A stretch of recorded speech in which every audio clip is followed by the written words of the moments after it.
안녕하세요, 일레입니다.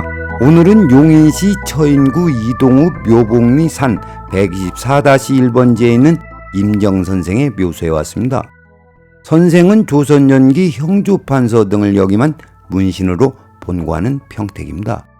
선생에 대한 기록을 살펴보면 근실하고 중후하였으며 가는 곳마다 치적이 뛰어났다고 합니다. 해서 성종 때 이르러 청백리에 오르고 사패지를 하사받았다고 합니다. 그리고 우리가 잘 알고 있는 임경업 장군의 조상입니다.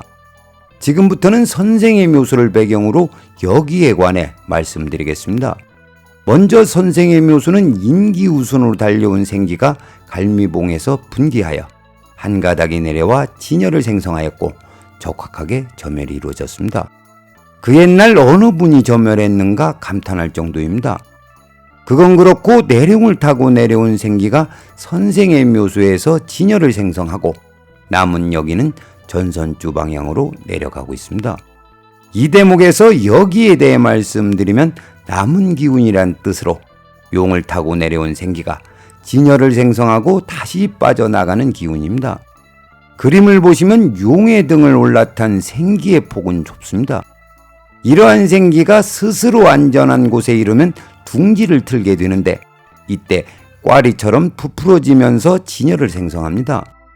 진열의 생김새는 여성의 생식기와 흡사하며 나아가 생명을 잉태하는 자궁으로 설명할 수 있습니다.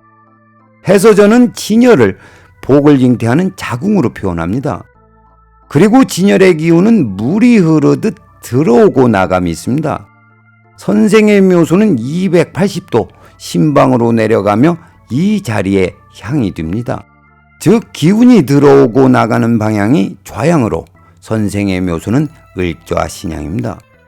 보시는 이미지가 물을 만나 여기가 멈춘 자리며 수기의 형태는 합수입니다. 물줄기와 물줄기가 만난 합수처로 진열을 생성하고 빠져나온 여기가 멈춘 곳입니다. 일반적으로 이기법이라는 논리를 앞세워 좌향을 인위적으로 결정하는 경우가 다반사입니다. 그러나 좌향은 진열이 생성되면서 이미 결정되었기 때문에 이기법이란 논리로 사람이 결정할 대상이 아닙니다. 좀 더 어려운 말씀을 드리면 좌향은 진열에서만 논할 대상이지 흉지에서는 좌향 자체가 존재하지 않습니다.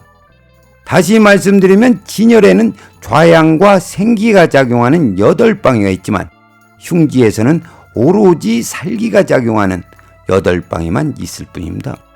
그 이유는 흉지에는 기운이 들어오고 나가는 생기의 기척작용이 없기 때문입니다. 해서 흉지에서 좌향이 어떻다고 해봐야 아무 의미가 없습니다. 이기풍수를 신봉하는 풍수인들이 저의 이 말에 쉽게 동의하지 않을 줄 압니다. 그러나 이 말은 진실이며 생기의 흐름을 직접 감지할 수 있다면 충분히 이해할 수 있는 대목입니다. 다음으로 제가 여기를 중요하게 생각하는 이유는 여기가 진열의 증표가 되기 때문입니다. 풍수에서 많이 사용되는 단어가 10인십색입니다. 요자리 하나를 두고 누구는 명당이라고 하고 또 누구는 흉당이라고 말합니다. 오죽하면 목소리 큰 사람이 이긴다고까지 하겠습니까? 그러나 진열을 눈으로 식별할 수 있는 방법이 바로 진열을 생성하고 빠져나간 여기입니다. 누가 어느 묘소를 보고 명당이라고 하거든 여기가 어느 방향으로 내려가는지를 물어보세요.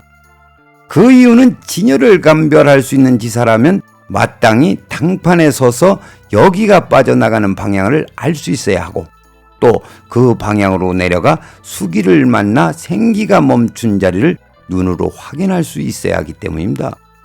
지사라는 사람이 이런 것조차 알지 못하고 이혈령 비혈령으로 의뢰인을 현혹해서는 안 됩니다. 특히 진열을 찾고 점열하는 데는 세간에 유통되고 있는 풍수논리로 가능하다고 생각해서는 안 됩니다. 풍수논리라는 것은 진열을 찾을 수 있는 길잡이일 뿐 절대적이지 않다는 것을 아셔야 합니다. 한마디로 진열은 구구단을 이루고 수학 공식을 대입해서 찾을 수 있는 대상이 아니라는 것을 분명히 아셔야 합니다. 다음으로 여기의 역할에 대해 말씀드리겠습니다. 첫째, 진열을 생성하고 빠져나간 여기가 또 다른 진열을 생성하는 경우가 있습니다. 이때 상하로 진열을 생성하게 됩니다. 둘째, 진열을 생성하고 빠져나간 여기는 수기를 만나면 멈추게 됩니다. 수기는 용천수처럼 솟아오르는 진흥수와 물줄기와 물줄기가 만나는 합수, 그리고 실제 눈으로 식별은 되지 않지만 물기운이 감지되는 암수가 있습니다. 한 가지 예를 들면 언젠가 전원주택에 사는 친구 집에 방문했을 때입니다. 거실에서 기운을 투사하면 집 밖에 있는 밭에서 수기와 함께 여기가 멈춘 것을 감지하였습니다. 가뭄에 메마른 밭대기를 두고 친구에게 옛날에 이곳에 물웅덩이가 있었느냐고 물었습니다. 친구가 하는 말이 지금은 물이 말랐지만 몇십 년 전에는 둥근 물구덩이가 있었다고 합니다. 이것이 눈으로 식별되지 않는 암수이며 또 수기는 환경이 변했다고 해서 소멸하지 않습니다. 다음으로 보시는 이미지가 용인시 처인구 이동읍 묘봉리 산 58번지에 있는 임정 선생의 아들인 이민산 선생의 묘소입니다.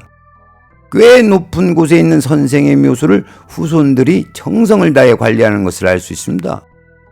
삭격을 둘러보면 수려하고 웅장하기까지 합니다. 그러나 아쉬움이 많은 자리입니다. 풍수지리에서 혈의 형태를 크게 와, 겸, 유, 돌 네 가지로 분류하는데 흔히 이 자리를 두고 솥단지 엎어놓은 모양의 도렬이라고 합니다. 그러나 제가 드리고 싶은 말씀은 이 자리에서 진열을 생성했을 때만 비로소 도렬이라고 이름을 붙일 수 있다는 사실입니다. 무령눈에서 예쁜 여인이 곱게 화장하는 듯한 형국을 옥녀단장형이라고 합니다.